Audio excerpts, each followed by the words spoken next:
Shumë e vërtet ajo që tha, mbarë tani edhe rastet pri rastit që ndodh aksidenti. Për shembull, ka fëmijë, për shembull, ndoshta mundet mu lëndu shumë lehtë edhe ajo mundet me kalu shumë shpejt, harrohet ndoshta.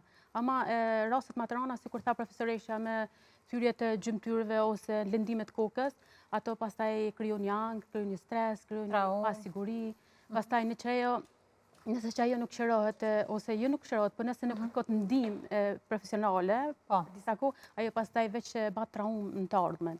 Edhe kështu që kjo është mirë shumë edhe me pas një kombinim, domethënë shkolla, domethënë mësuesja, psikologu dhe familja, që me pas një treshë të përbashkët.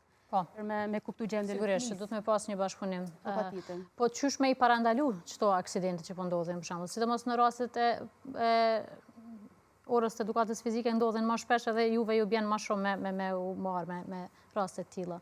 Cila është hapja ose mekanizmi që duhet me përdorë, sidomos institucionet? Mendoj që në gjatë orës edukatës fizike nuk mundesh me parandalu, se në sport mundet me ndodhë gjithçka.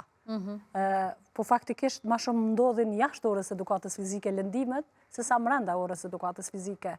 Se për shembull prindin sa herë që të lëndohen fëmija në orë të edukatës fizike me akuzu mësimdhënësin, faktikisht mësimdhënësi nuk mundet me ditë çka ndodh të luaj futboll ose të luaj volejboll ose një sport tillë. Jo, ato janë lëndime që ndodhin për gjatë lojës. Po, gjatë lojës, domethënë gjatë orës edukatës fizike, mendoj unë, duhet kujdes, vetë si fëmijë duhet kujdes, mos me qenë ashtu as si fëmijë që patjetër don me hi edhe me ardh deri te lëndimi, po problemet mrena në klasë, 5 minuta kur del mësuesja, është kauzë shumë e madhe.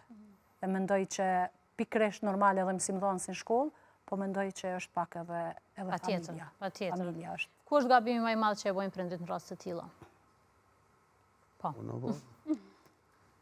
E marrim nga një mendim të... Mendojnë për punën e lëndime. Jo, unë personalisht du me përmend një rast të djalit tem. Edhe pse jam specialist i emergjencës,